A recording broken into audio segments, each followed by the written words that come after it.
We are back with another Savage stream. Thanks everybody for tuning in. I really appreciate it. You guys are awesome. NVIDIA is releasing a new device soon, and they just announced that the 3060 Ti launch date was actually moved back. It was supposed to be November 17th, I believe, but it looks like it might be moved back to December 2nd. Who knows?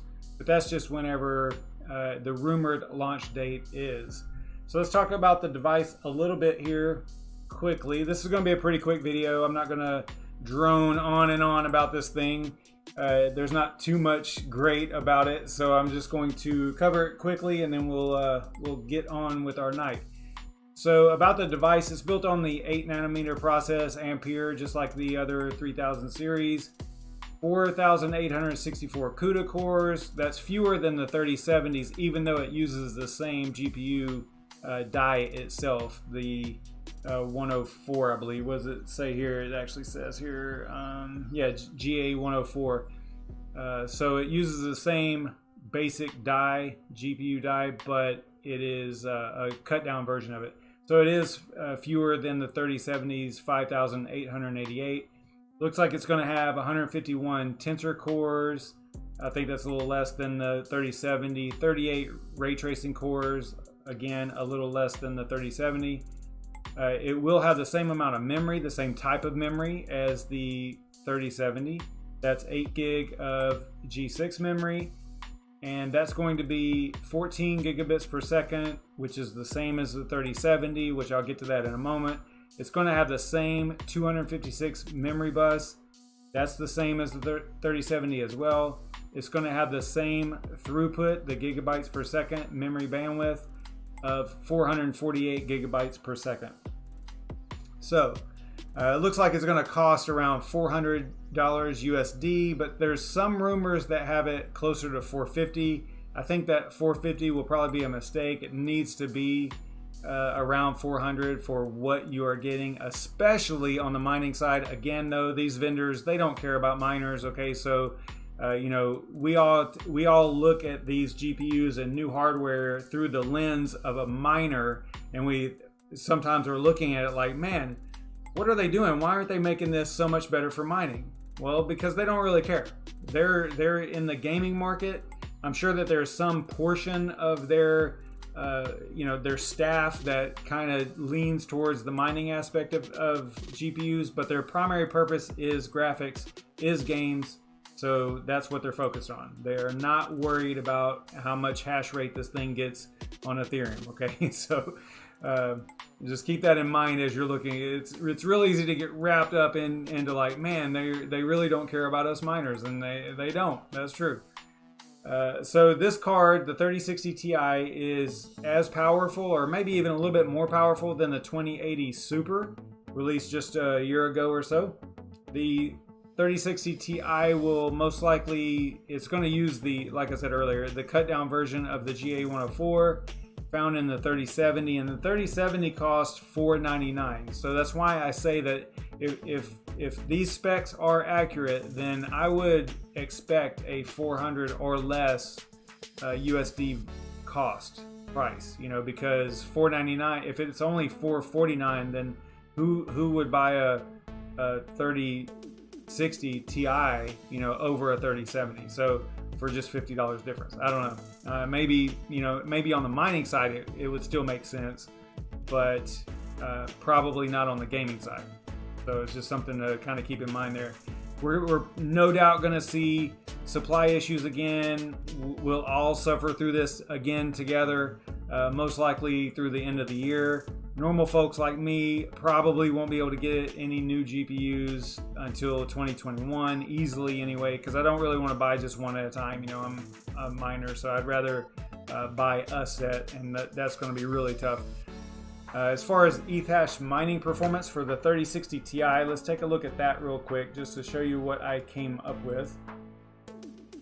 Here I've got highlighted, the line is all green here for the 3060 Ti and the specs. And then, you know, so that you can kind of eyeball this and compare it pretty easily to other GPUs, especially ones that have came out recently, right? Now, this list includes older GPUs like the RX 580 because, you know, it's a good way to compare what you're getting on the mining side. And it's important. There's a couple of columns here, like the cost per mega hash and also the mega hash per watt.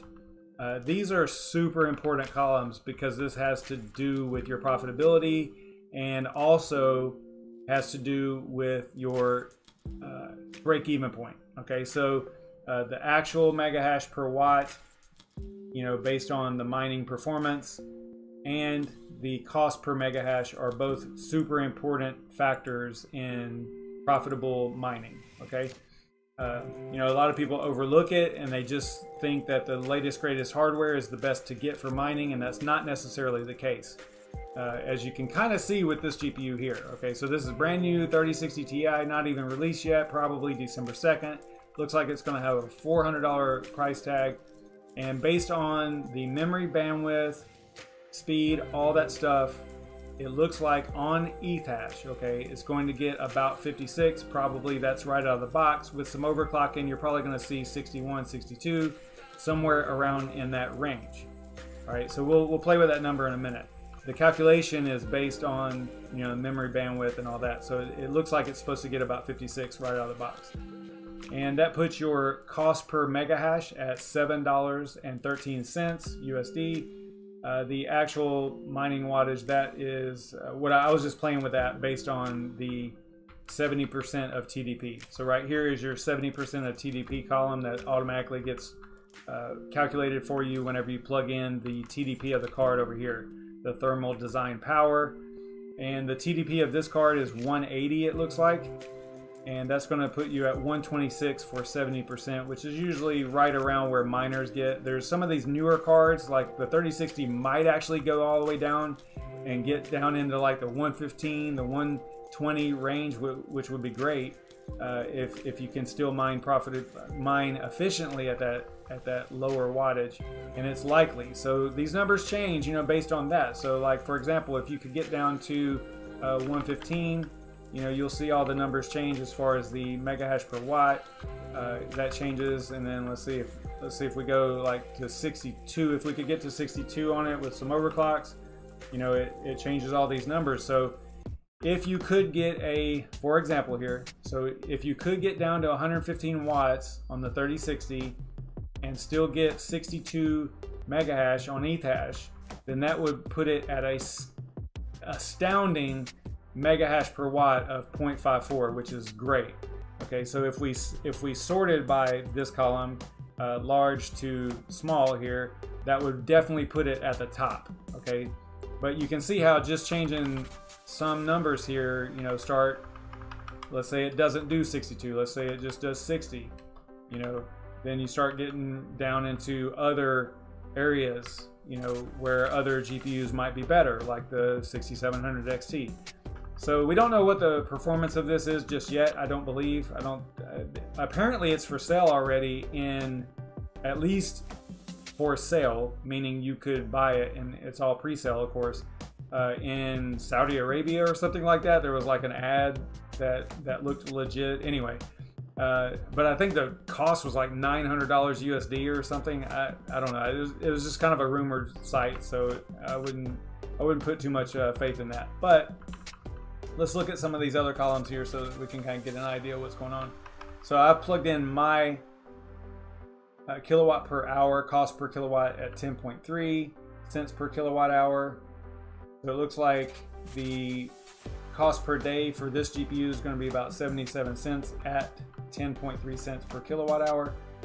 54 cents a day at 70%. Oh, this is 100% TDP. So at 70%, it's going to get about 50 cents a day. And then if you plug it into, if you go to like what to mine and you can plug in some numbers here, let's say you can get 60 at, you know, 120, you can do like this and kind of get an idea of what your profitability is going to be after my 10.3 kilowatt hour cost. Looks like $1.43, so we can plug that in over here too. This is not a calculated column here. This is like what you would put in here. And then you can say, okay, so your resale value is going to be, let's just say in a year, you might be able to sell this card for, if it's $400 now, maybe $300, depending on what the market, you know, is in a year. I'd probably be more than that, to be honest, but we don't know for sure. Let me change that. So it looks like the number of days to break even on that card is 69. Nice number. And so that means a very short 2-month break-even point. And that's right now, you know, of course, everybody knows ETH is going crazy right now. You know, the market's going crazy. So, you know, we're seeing a lot higher profitability on ETH. So, you know, that is a factor here. Okay, this is a very short break-even time on a GPU for sure. 2 months is insane. Okay, but that's pretty solid. I mean, that's a good number for sure. Is that right? That doesn't sound right. 2 months. Oh, that's if if you resell it for 300. Okay, so this that kind of caught me off guard for a second there. Yeah, so this is if you plan on reselling it. Let's say you go 0 on the resale because you just want to mine until the card dies, then you're looking at still only 9 months to pay off that card, right? Which is awesome. You know, 9 months to pay off a card is not bad. So then you got all the details of the card here as well. It does have, it says 1 8-pin here, but the actual not the reference card, but the Founders Edition is going to be the 12-pin apparently, the small form factor 12-pin, and then the AIBs look like they're going to be 1 8-pin. It is going to be 2 slots apparently, and then here's all the other details about it.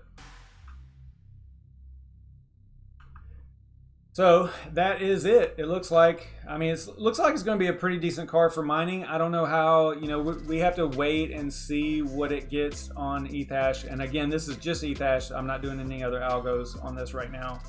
But it looks like it's pretty solid. You know, I don't know. It's interesting at least. Let me check the chat.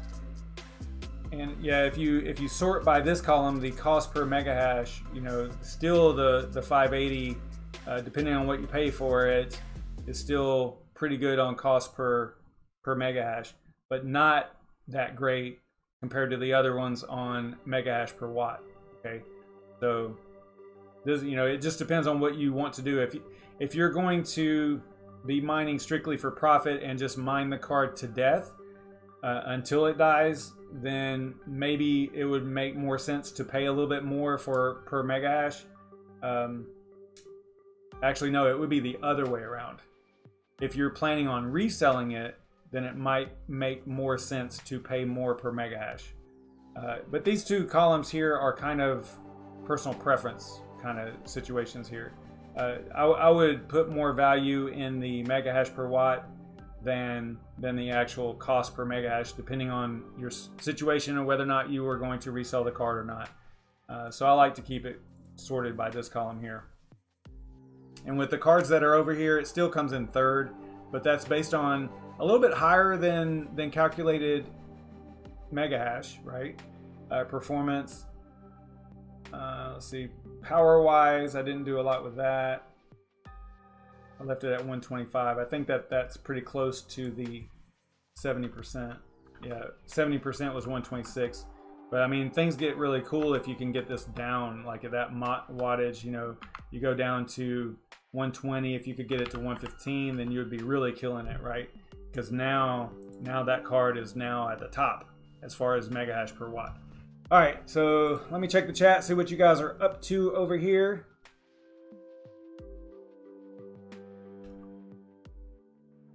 Hey, what's up, everybody?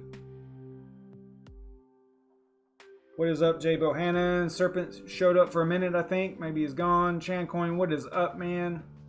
So here, how are you doing, sir? I think that's what you asked me. Max Voltage, what's up, man? What's up, Red? Are you going live tonight, man? You doing anything tonight? I think that, I want to say that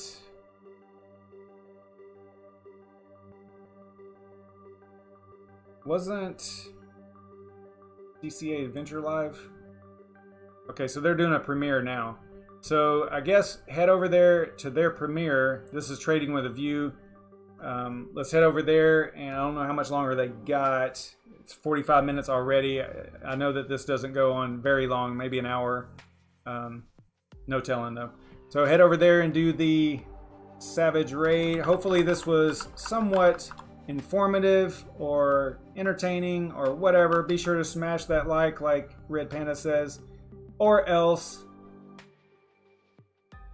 So if you found this video useful or at least entertaining, be sure to like, share, subscribe, and click the notification bell to make sure you are notified when I go live or post any new content. Thanks for watching, and everybody be sure to stay savage. And I'm going to be getting Red. I'm going to be getting hopefully some more like networking videos out pretty soon. It's been a little bit slow on that, and I haven't even I haven't like finished configuring it or anything like that. So I'm working on it. I'm working on it. Trying to pump out some videos every night, you know, the live streams and stuff, plus do that. So I also have a troubleshooting video on the Dagobah rig with the GPU issues that I'm having. Got that going on. I just haven't finished it, haven't edited it yet. So, all right, so I guess that Red's not going live, but like I said, DCA Adventure is live, so head over there. I will see you guys tomorrow night. Stay savage, everybody.